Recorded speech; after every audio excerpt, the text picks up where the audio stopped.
There we are, guys. Stunning Spain, 30 degrees, bobbling around in the mountains, down some single tracks, around some old ruins, just enjoying life on a Sunday. So I believe that the UK is going to get some warmer weather, or they keep saying the forecast is going to get some warmer weather in the UK. I suppose we do get a bit complacent here. I know we shouldn't. I've been here 17, 18 years. I've lived in Spain now, and if we get a couple of cloudy days, we get a bit of a sulk on, which is crazy really. 320 days of sunshine here in Murcia in southern Spain. Very mild winters, beautiful spring as you can see at the moment. Normal temperatures for this time of year around the 22, 23, 24 mark. We're going through a bit of a hot spell at the moment. This coming week we've got 30, 31, 32, and then it's going to be dropping down again. So what a wonderful little bike the Supermeter is. For things like this, just tootling around on it, I've said a few times in previous videos that I consider it to be a little scooter, and I think it is. It's just really ticked all the boxes from the 500 Classic I had a few years ago that was a bit laboured and underpowered, to give me something that's just got enough power to bobble around on, enough torque so you don't need to shift up and down the box all the time. I'm in fourth now, I'm doing 50 kph, so that's about 30 mile an hour. So yeah, loads of torque, you twist the throttle and away you go. Beautiful, beautiful little bike to ride. Everywhere you go, people come over and have a look. I suppose if it wasn't for the clocks, people wouldn't know it wasn't a classic.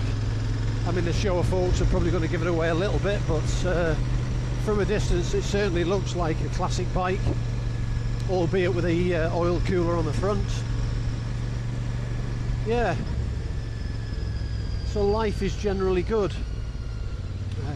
Work's going well, life in general is good,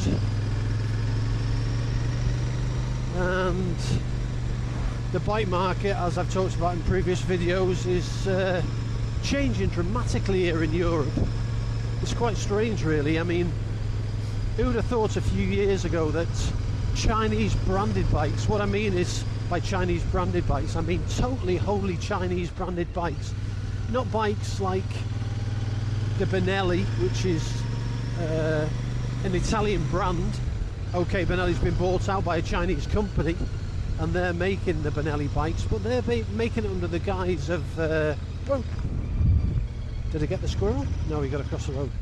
They're making it under a guise of a former mark or make or label, if you like.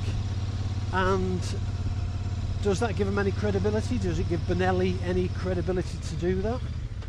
Is there more credibility in a name than a non-name, but a well-made bike? And what I mean by that is, let's look at it sensibly. Triumph, a good few years ago now, had ceased to exist and was resurrected by a guy who brought the Triumph brand and brought Triumph back into existence.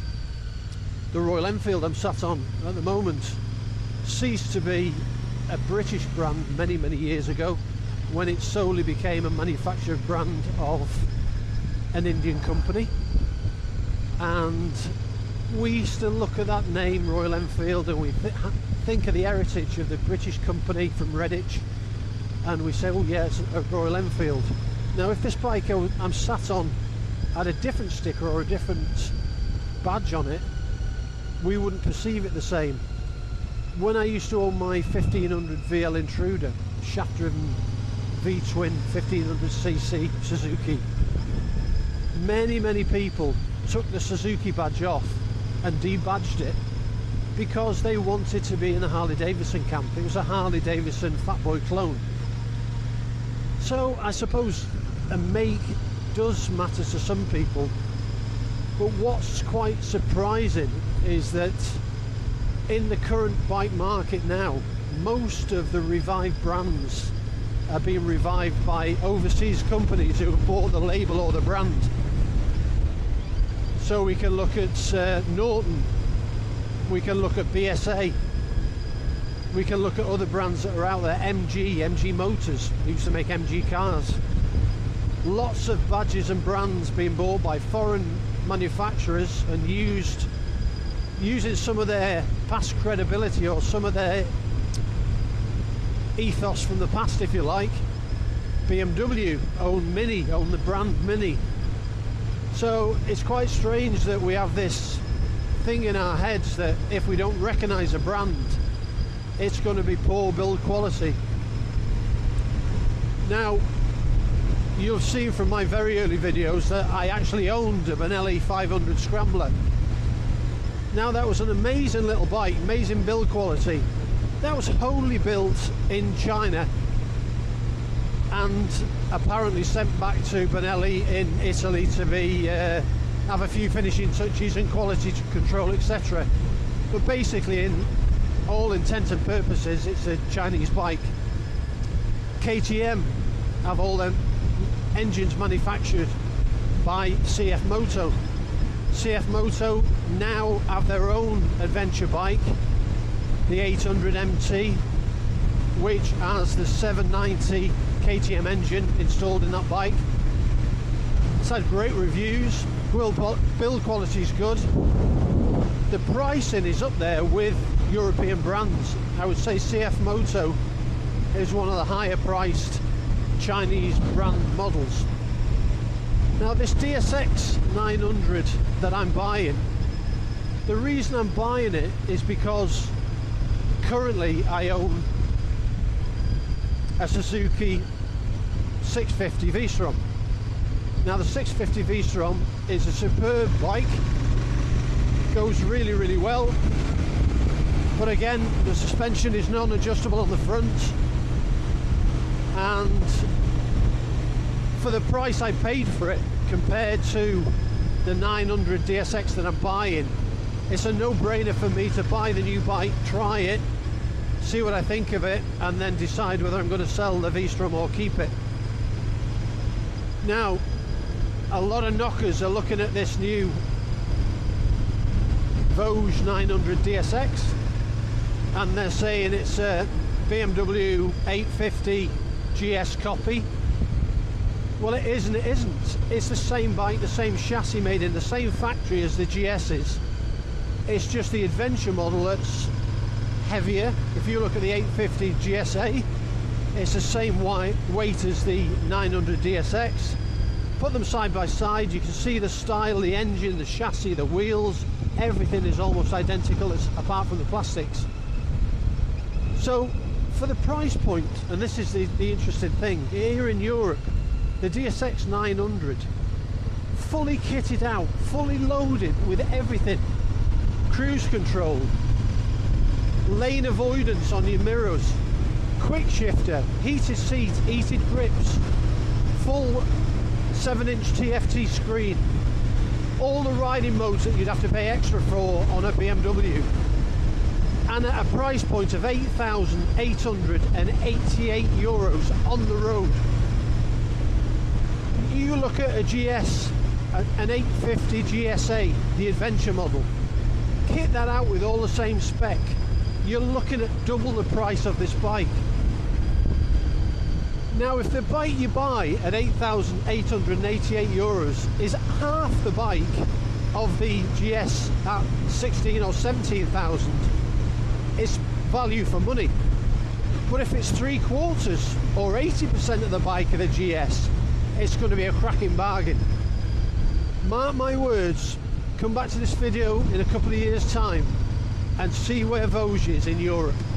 They're already number 3 in Spain in sales and manufacturing, so they're the number 3 preferred brand in Spain, higher than most Japanese brands, higher than German brands and British brands, and the revolution is coming. I'm not biased in any way for Japanese bikes, English bikes, American bikes, German bikes or Chinese bikes.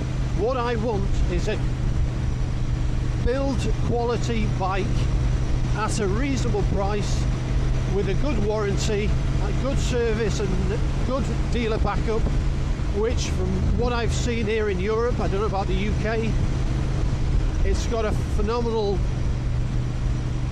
backup of dealerships who are official. They're not pushed out to a reseller like MotoGP in the UK. So time will tell, guys. It might be a dog of a bike, but from everything I've seen, people are so ecstatic with it that it's a complete bargain. Bearing in mind the bike I'm sat on, I paid €7,500 here for this Super Meteor that I'm sat on.